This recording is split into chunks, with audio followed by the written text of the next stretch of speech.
The Cincinnati Reds are linked to a player that, I'll just be straight honest, I'm not interested in at all.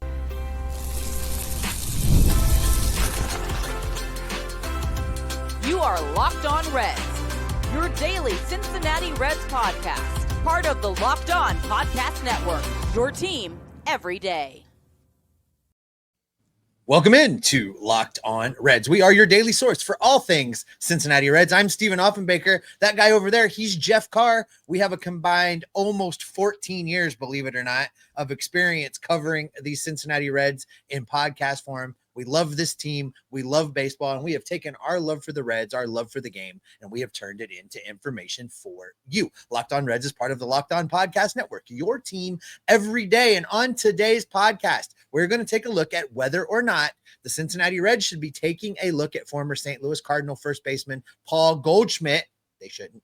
The Redlegs announced for 2025 the coaching staff yesterday, and at least for me, there were a couple kind of surprises on this list. We're going to tell you who's coaching what and coaching where and what they're going to be doing. We got that coming up for you here in just a minute. And also our good friend Charlie Goldsmith, not to be confused with Paul Goldschmidt. Charlie Goldsmith announced that he is stepping away from the Cincinnati Enquirer. And we're going to take a couple minutes and just kind of thank Charlie for his contributions to Reds country over the years and say aloha to him. Before we get into any of that, I want to shout out the sponsor of today's podcast. Today's episode is brought to you by FanDuel. You can start the season with a big return on FanDuel. New customers can place a $5 bet, and you're going to get $150 in bonus bets back if your bet wins. That's right. Your first bet hits, you're going to get $150 in bonus bets. Visit FanDuel.com to get started today. All right, Jeff, where we are going to get started is with this rumor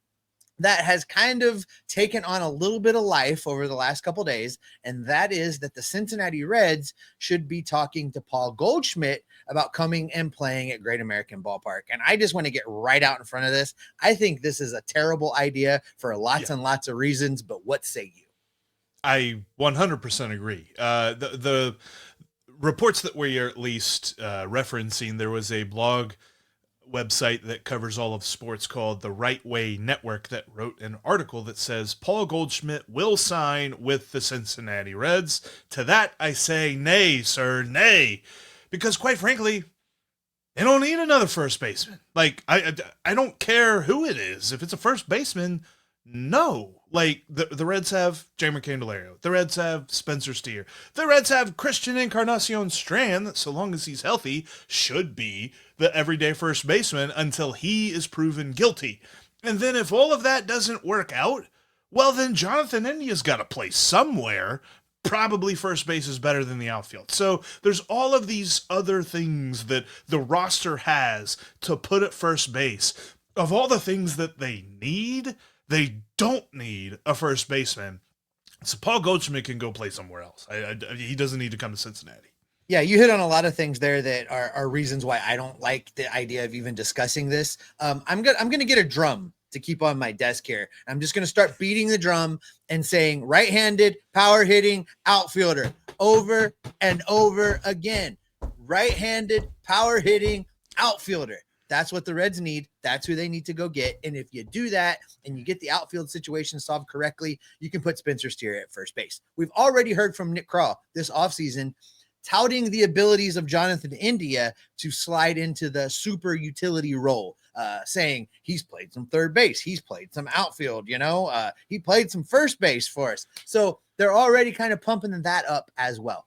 I don't see any scenario where the Reds need to be even having these conversations. This is not even, Jeff, this is one of those moves where I don't even think it warrants a phone call from Nick Krall to Goldschmidt's agents. Like, this is something that just simply should not happen. The Reds don't need to go down these types of rabbit holes. This would be another in a long line of late stage career Cardinals coming over, maybe squeezing out another year of baseball life. And sometimes that has worked and sometimes it hasn't. And it's at a position that the Reds absolutely do not need. No, if we're getting former Cardinals, we need to get Tyler O'Neill. We do not need to get Paul Goldschmidt on this Reds roster. And quite frankly, I mean, he's coming off the worst year of his career by far. I mean, it's not even really that close to the second worst year of his career, which looks like it was 2023. And really, when you dive into everything that he gave to the Cardinals, they still decided that they didn't need him and that he's a free agent. There's other teams that are going to be calling after him. There were reports from Jeff Passan that the Yankees have already contacted him. Fine. Go to New York. That's right. Don't need Paul Goldschmidt on this team. And then even, and for 2 seconds, let's even discuss it from this angle where it's like, okay, maybe the Reds don't go get the outfielder that they need. They do look at maybe like a middle of the order bat. Okay, whatever, we could do that. He's not that either. He hasn't been that. At least he wasn't that last year. I would argue he wasn't that in 2023 either. No, all of this is no. All of this, I'm not interested at all. If there were no Jeimer Candelario on this team, if they somehow made a trade, which we have gone over before, they're not doing because there's no value there. Even then, I would still probably say, no, you could look other places. Like, this just isn't a scenario where the Reds are overcrowded and they don't need a guy like Paul Goldschmidt. They don't need a corner infielder. They're done. Oh. They're good. They're out on that.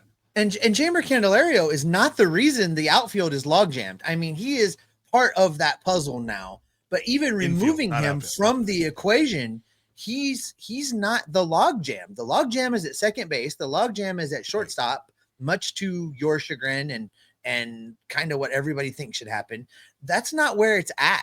So even if you were finding a miraculous trade partner to appear and be like, I know this kind of goes against everything that Baseball Reference says, but we really want to trade for Jeimer Candelario.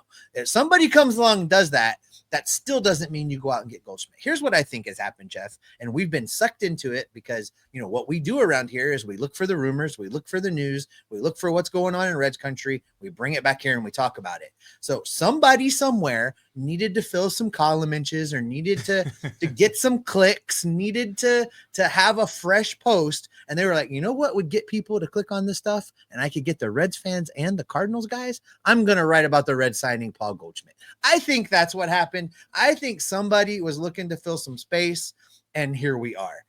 This is a bad idea. I just don't see it having any legs at all. Yeah, and I think it was born out of the idea that they got rid of Ty France. And so somebody was like, 1 and 1 = 2. They need a first baseman. Here's a first baseman. Yep. In fact, I even looked and saw on the fan-sided blog site for the Cardinals, there was a piece about 3 doomsday scenarios where Paul Goldschmidt could go to and be a thorn in the side for Cardinals fans next year. The Reds weren't on that list, so even they don't think that this is going to happen. I see this, and this is why we do this during the offseason. We will look at the rumors. We'll be all over the rumors, and we're going to discuss how the Reds fit with each rumor. The fit ain't there on this one. No, and I think people were probably tuning in on the YouTube feed and got us in the audio channels expecting to hear us talk about, oh man, Paul Goldschmidt at Great American Ballpark, right? No, this is not that conversation. We're not doing that. It is not happening at all. Again, color us not intrigued. Yeah, I think I need to invest in a drum. I think that just every one of these rumors, because it's that time of year. Banging the drum. That's right. Outfield, right hand, power hitter. There it is.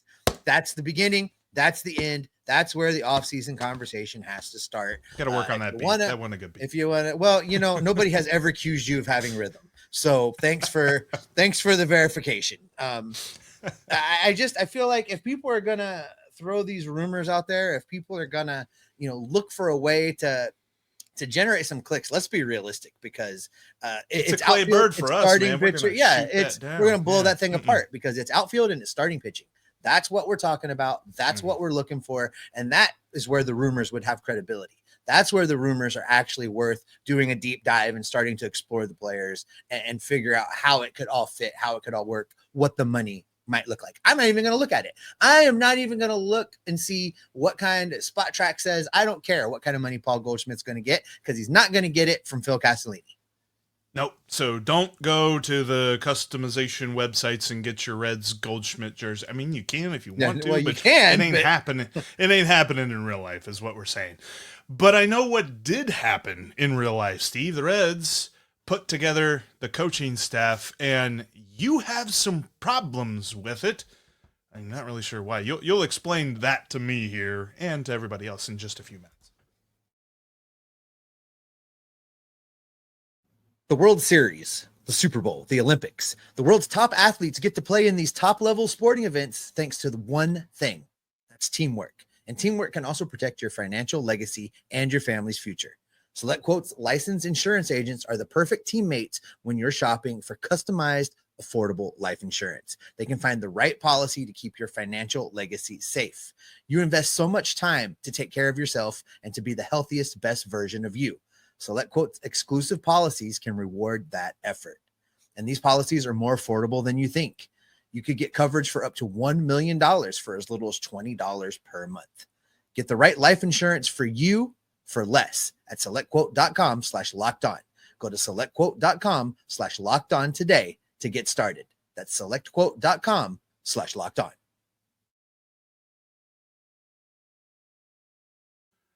We're talking Cincinnati Reds baseball here today, like we do every day, every week, every month, all year long, all throughout the offseason. Make sure you subscribe to get at least 30 minutes of Red Stock in your feed every single day. And Steve, rumors notwithstanding, there was news. The Reds officially finalized their coaching staff. And this was something that we had said every dayers will know. That back whenever, there were reports that, Chris Valleca was going to be the hitting coach and stuff like this, there were some folks that were asking, well, what about J.R. House? What about Freddie Benavides? What about these guys? What are the rumors on them? What are the reports on them? And we said, normally it all comes out at once. And they're just like, here's the coaching staff, here you go. And that's exactly what happened as Tuesday, the Reds announced their entire coaching staff, including Terry Francona. There are 14 coaches on the Reds team. And before we kind of go down the list and look at some of these coaches, I know that you had a little bit of gears to grind with this. Well, I really would have appreciated, I think, or preferred a little bit more turnover in this coaching staff. But, that was my initial kind of text you reaction when the list came out. There are a couple surprises on this list for me. But having had a little bit of time to kind of sit and stew about it, I can see why the guys that stayed were allowed to stay and while they were kept on with the team. But there's some interesting stuff in here. So let's go to the graphic for the YouTube folks here. And if you're listening in the audio feed, you can get this on any of the socials. The Reds put out a graphic with all of these. But obviously, Terry Francona is your manager. Derek Johnson remains as the pitching coordinator. Jeff, I'm going to screw up all these names. Chris Valleca. Yeah. He is the director of hitting. I liked this hire. I liked them going out and completely overhauling and director of hitting. He's not the hitting coach. There's multiple hitting coaches on this team. They're going to have a director, much like they do with the pitching. And I like that. I was good with that move. Interesting on this graphic that you created for YouTube, Jeff, Freddie Benavides is still with this team. He is listed as the field coordinator. And on the graphic that the Reds sent out, the announcement said bench coach / field coordinator. But did also that for space, but yes. Right. Yes. Also added to the coaching staff is another coach that is being given the title of bench coach. So, and that's Brad Mills. So there's two coaches that have this bench coach moniker on it. I really think Freddie Benavides is staying with this team as the field coordinator, and the bench coach title was kind of included as to not imply a demotion. But I think that Brad Mills is the bench coach on this team. Brad Mills has a long history with Terry Francona that you can go into, and Brad Mills is Terry's guy. Yeah, he comes in with the most pomp and circumstance when it comes to these other coach announcements on this list. There was an article in the Enquirer about him. He has been a longtime friend. He's been a bench coach with Terry Francona at multiple stops for 18 different seasons. Brad Mills also was once upon a time the Houston Astros manager. So he has an extensive amount of experience. Terry Francona was also quoted on the Hot Stove League show on WLW as to saying that Brad Mills has taught him more about baseball than he ever taught Brad Mills. So there is a trust there. There's a friendship there. This was the hire. And we kind of talked about Chris Valleca a little bit as one of those trust hires, but Brad Mills even more so is that kind of guy that he brings in that Terry Francona feels comfortable having him on the coaching staff. So that kind of was the big addition. And I think the point that you kind of made a little bit was that along with Fred Benavides, the Reds also kept Colin Cowgill as the first base coach and J.R. House as the third base coach, meaning that those guys don't change. Now, it wasn't listed on the Reds graphic that J.R. House was catching coach, but I believe he maintains that title, as there was no one else that was listed as catching coach. They have a couple of bullpen coaches in there. There's some, Alan Leachman stays on as assistant pitching coach with Derek Johnson. So nothing too crazy. And the assistant hitting coaches are names that you probably don't know and won't hear very much, but Alex Pelaez and Will Remillard, just to give you that. Hey, you heard them once. So with that, I think that's the interesting bit about this, is that he adds trustworthiness while maintaining a sense of continuity with the assistant coaches. Like, we're not going to miss, and I low key, you're gonna call me a little bit of a nostalgic idiot here for this, but I was gonna miss the headbutts at first base from Colin Cowgill. Oh, I knew you were going to talk about. I was gonna miss that, so I'm glad we don't have to talk miss about that. the head box. And it's interesting to me, and this is where I found it interesting, surprising, that Terry Francona not only kind of chose this continuity, and I say Terry Francona, obviously he worked with Nick Krall on this, but not only chose this continuity, but the Reds on field presence from 2024 to 2025 remains exactly the same. J.R. House is at third base. Cowgill is at first base. Those are the guys we see on the field. Those are the guys we know. I do like the retention of J.R. House, and I wanted to talk about that for a few minutes, because we have seen Tyler Stevenson grow by leaps and bounds. We've seen him come along offensively. We've seen him come along defensively. We've seen him, while not a Gold Glove catcher, and he may never get there. He may never be a Gold Glove catcher.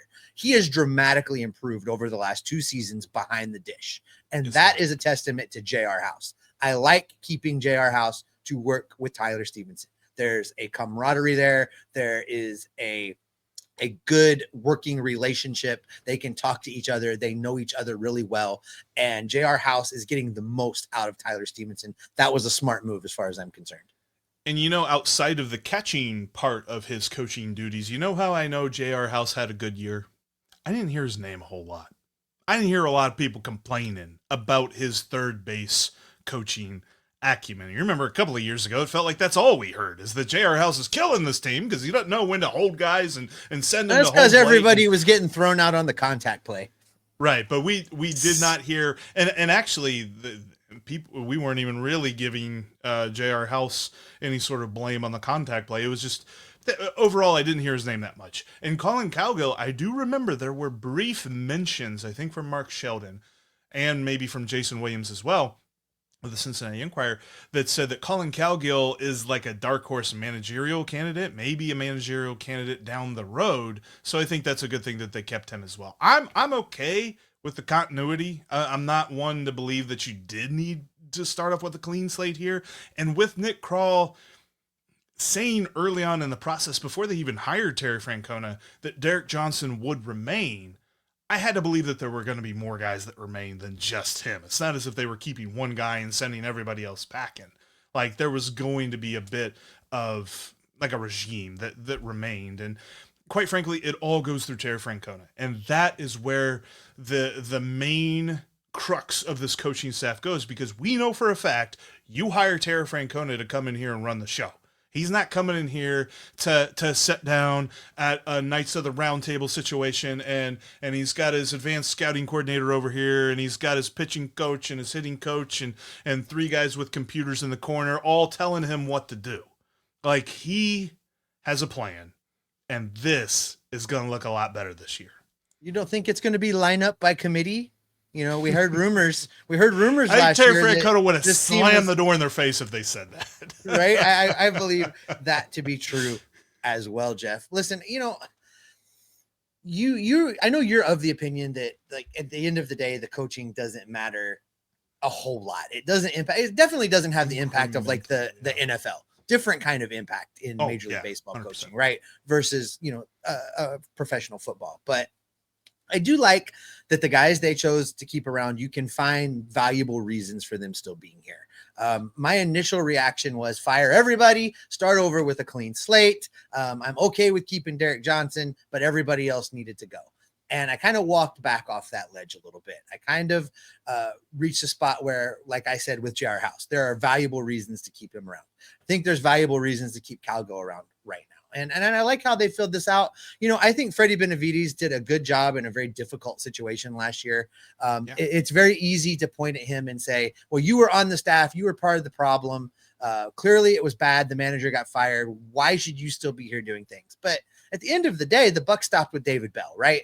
And, I have never heard any of the players around this team have anything bad to say about Freddie Benavides. So we'll see what his new role looks like. And I think for the continuity and for players to be comfortable and have guys around that they know, maybe guys around that they can go to and feel comfortable talking to when they're struggling or having an issue or whatnot, then I like this. This is good because I also think Francona is going to be a guy that the players are going to be able to go to as they get to know him. So I'm good with this. I'm okay.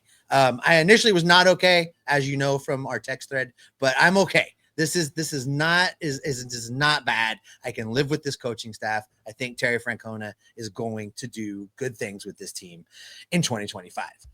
The Reds coaching staff, though, Jeff, that was not the only news of the day yesterday, because we learned that a friend of the show and our buddy Charlie Goldsmith is going to be leaving the Cincinnati Enquirer, and that's a big loss for Reds country. We're going to talk a little bit about Charlie coming up next. You can tackle all the NFL action every single week over on FanDuel, America's #1 sportsbook. Because right now, new customers can bet $5 and get $150 in bonus bets if you win. The FanDuel Sportsbook app gives you everything you need to place live bets on the NFL all in one place. So when you get a hunch in the middle of the game, you can check out the latest stats, view live play-by-play, and so much more, all on the same page where you place your bets. Just visit FanDuel.com to join today. And while you're there, you can look at next year's World Series odds. The Reds are 60-1 to win the 2025 World Series. Terry Francona says, hold my bear. Just saying, might be good to get in on the action right now. You'll get started with $150 in bonus bets if you win your first $5 bet. That's FanDuel.com. Never waste a hunch and make every moment more with FanDuel, an official sportsbook partner of the NFL. If you haven't had a chance to do so yet, click that like button, click that subscribe button, click that notification bell if you're watching us on YouTube. That way you never miss an episode and you always know when we go live. If you're listening to us in the audio feeds, make sure you have clicked subscribe. And if you can't watch us on YouTube, take us with you. You can listen to us in your car, at the gym, on your run. We are available on every single audio podcasting platform out there. And if you find one we're not on, let us know. If you need us to be there, we will figure it out for you.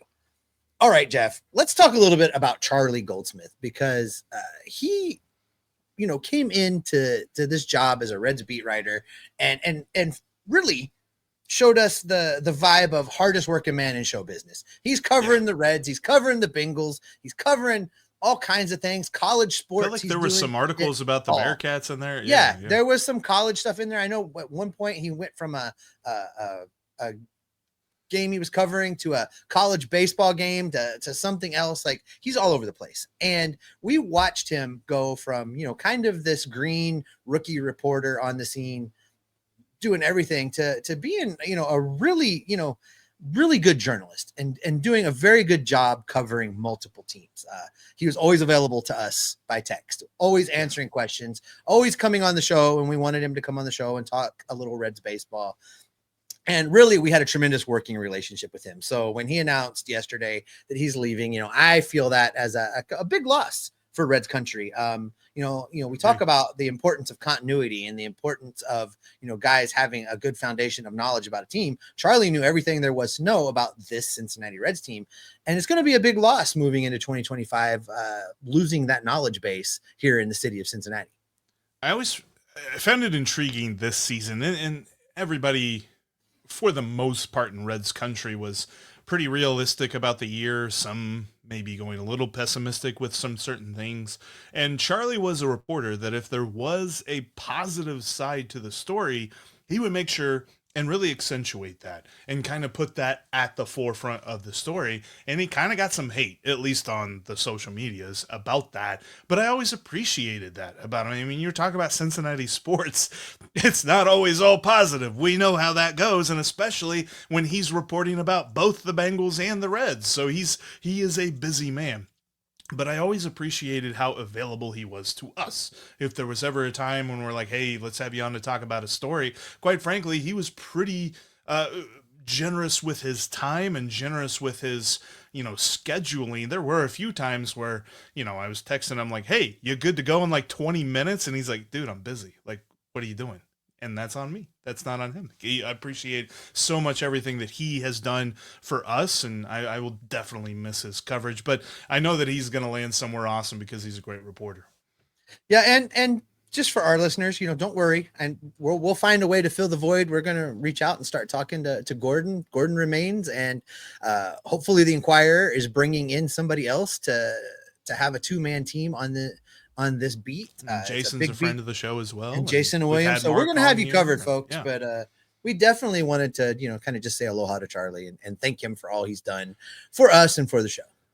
And kind of switching gears just a little bit too, outside of Charlie leaving, the other piece of news in a media landscape was the fact that the Reds are no longer part of Bally Sports. They severed ties with them. They sold them. I forget what the business term is, but $1 wire transfer. They basically, $1 sold it back to Diamond Sports Group. So the Reds, I believe, will then fall underneath the umbrella of Major League Baseball when it comes to being broadcast next year. If it's and believe us, we are still in on the details, making sure that we have everything. Nothing is finalized as to what that looks like for the Reds just yet, but once we know, we'll let you know. But if it's like what the Padres did 2 seasons ago, whenever Bally dropped them on their butts, like they had no say in it whatsoever, Major League Baseball made them available on like local TV. It might actually be easier to watch the Reds this next season, but don't hold that as truth just yet. We're we're still hoping that by the winter meetings, Major League Baseball has an announcement for us, and that this doesn't linger into the spring. I really hope that they're working on it. Sadak doesn't know yet exactly what's going on. He's pretty confident the team likes him and he likes the team. So hopefully he's still going to be around. Hopefully Barry and Chris are still around. And if you read between the lines on what Annie Sabo has been posting on the socials, she's a little frustrated with the whole situation. Journalism's tough right now. So I think the biggest frustrating piece for all those guys is they don't know. So as soon as they know, they'll let us know. We'll let you know. Exactly. And we'll be all in on that. And hey, this is super random, but it just came back to my memory. I saw that Alejo López signed a minor league deal with the Oakland A. So any thoughts on Alejo López before we get out of here, Steve? 300 hitter. That guy could hit 300. There were so many people. Do you remember that a couple of years ago? There were so many people that were just like, He needs more playing time. He needs to lead off. He's the next Tony Gwynn. I don't know. There was hit it to the 6.5 hole. That it might have been you. No, we were Team Alejo for a while. I hope he does well. I hope he catches on. If he can just kind of stay in his lane and play to his strengths, which is making contact, he could do well. He'll fall within the vaunted lines of Adam Rosales as being an obscure former Bengal or obscure former Red, and moving on to the A's as well. But that's where we will end today's show. Thank you so much for checking out today's Locked On Reds podcast. I'm thinking like Charlie. I've got Reds, Bengals all mixed up in my mind. He never got that mixed up, though, because he was awesome. But thanks so much for checking out today's Locked On Reds podcast. Make sure you hit that subscribe button so that you get at least 30 minutes of Red Stock in your feed every single day, because we want to talk Reds with you. Make sure that you tell your friends, tell your family, tell your mailman about us if they like the Reds. And if they don't like the Reds, tell them about us anyway, because we want to talk Reds with them. And maybe we'll make them Reds fans because, well, Steve's just got that nice smile. So before we get out of here, Steve, what can folks expect? We're going to keep you? listening to the rumors. We're going to keep shooting down the ridiculous ones. We're going to bring you the good ones and tell you why it's possible. We're going to follow the news. We're going to keep you updated. We're going to bring it all right back here and keep you locked on Reds every single day. Oh, no secret. This is not coffee in this mug.